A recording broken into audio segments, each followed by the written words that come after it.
दोस्तों नमस्कार। मुझे पता है कि वीडियो बहुत दिन के बाद आ रही है। आप लोगों ने मेरा इंतज़ार किया, मतलब मेरे वीडियोस का इंतज़ार किया।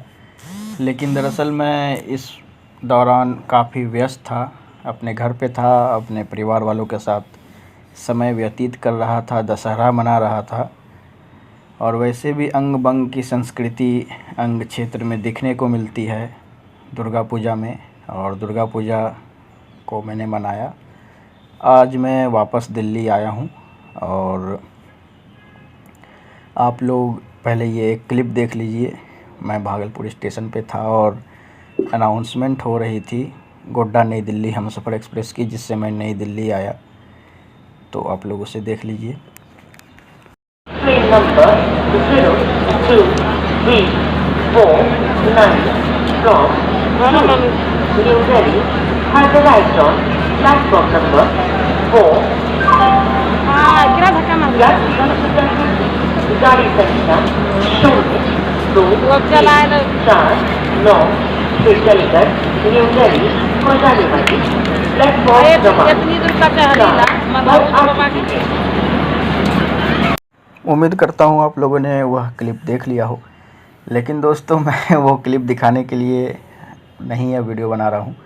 आज का वीडियो का मेन टॉपिक है, आप लोगों को पता ही होगा कि कश्मीर में बहुत सारे आउटसाइडर्स लोगों को आतंकवादियों के द्वारा मारा जा रहा है।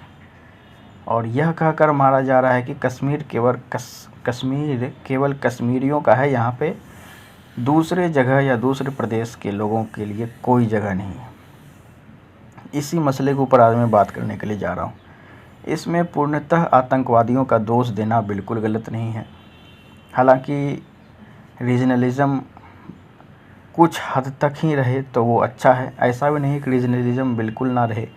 इससे उस क्षेत्र की संप्रभुता पर ख़तरा पैदा हो जाता है। रीजनलिज़म क्षेत्रवाद होना चाहिए, लेकिन एक लिमिट तक। उसका एक्सट्रीमिज़म या एक्सट्रीमिस्ट वर्सन नहीं होना चाहिए। आप लोगों को पता होगा कि आए दिन अभी 4-5 बिहारी मज़दूरों को मारा गया है, जिसमें से 2 या 3 तो भोजपुर क्षेत्र से थे और शायद 2 मिथिला क्षेत्र से थे। आप लोग इस डाटा को कंफर्म कर लें। तो वास्तविकता तो ये है कि मिथिला और भोजपुर के मज़दूरों को मारा जा रहा है कश्मीर में, ये नहीं कि बिहारी मज़दूरों को मारा जा रहा है। चूँकि बिहार राज्य के हैं तो उन्हें बिहारी मज़दूर कहा जा रहा है। तो इसी के ऊपर आज मैं बात करने के लिए जा रहा हूँ कि क्यों मारा जा रहा है।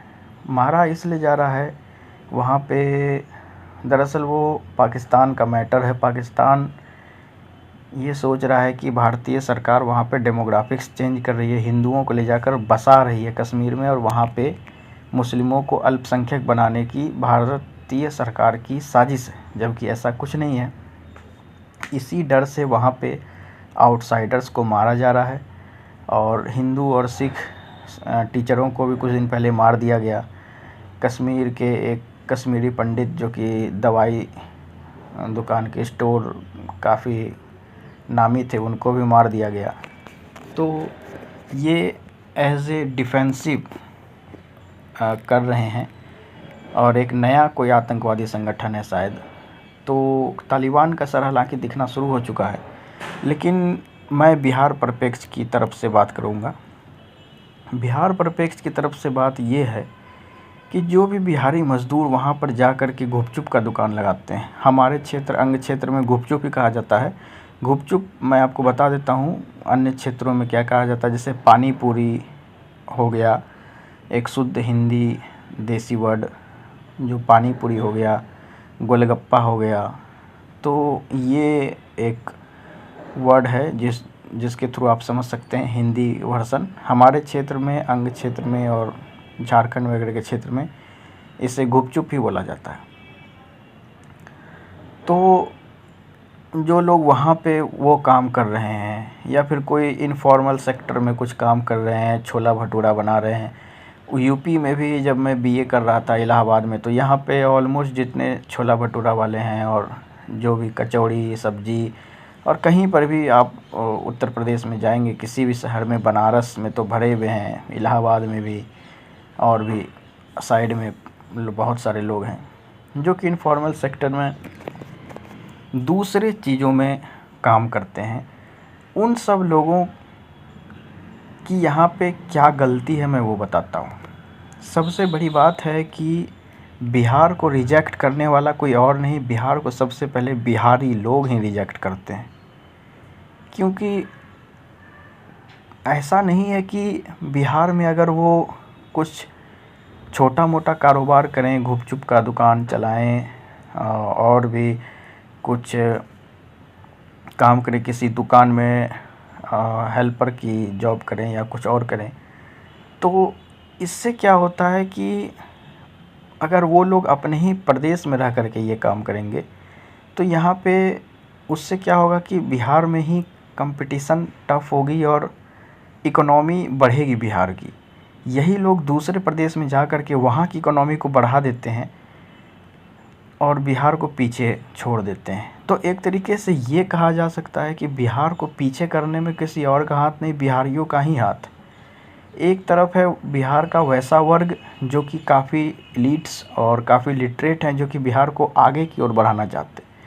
दूसरे तरफ हैं एक ऐसे लोग जो कि मास लेवल पे हैं, जो कि मज़दूर हैं और इनफॉर्मल सेक्टर में काम करते हैं, जिनको कोई जॉब नहीं है, किसी कंपनी में कोई काम कर रहे हैं। तो जो कंपनी में काम कर रहे हैं, मज़दूर का काम कर रहे हैं, जो महाराष्ट्र वगैरह में, गुजरात वगैरह में जाते हैं, उनका तो खैर समझ में आता है कि चलो कंपनी बिहार में नहीं है तो वहाँ जा कर के काम करते हैं। लेकिन गुपचुप जा कर के बेचने का क्या मतलब है कि भाई आप कश्मीर में जा कर के गुपचुप बेचेंगे, कश्मीर में जा कर के आप जो है कुछ और छोटा मोटा काम करेंगे, इसका क्या मतलब? अगर गुपचुप भी बेचना है तो अपने प्रदेश में बेचो, अपने क्षेत्र में बेचो, वहाँ पर भी कमाई होगी।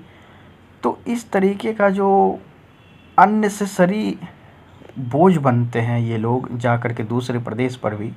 और दूसरी बात ये हो जाती है कि वहाँ के नज़रों में वहाँ के प्रदेश के लोग इस तरीके से देखने लगते हैं, जैसे कि अब कोई आप देखे होंगे कि आयरन वगैरह करने का बिज़नेस होता है, प्रेस करने का, वो सब भी पंजाब हरियाणा वगैरह में काफ़ी बिहारी सब हैं जो कि वैसा काम करते हैं। तो ये सब काम करने का कोई मतलब नहीं है।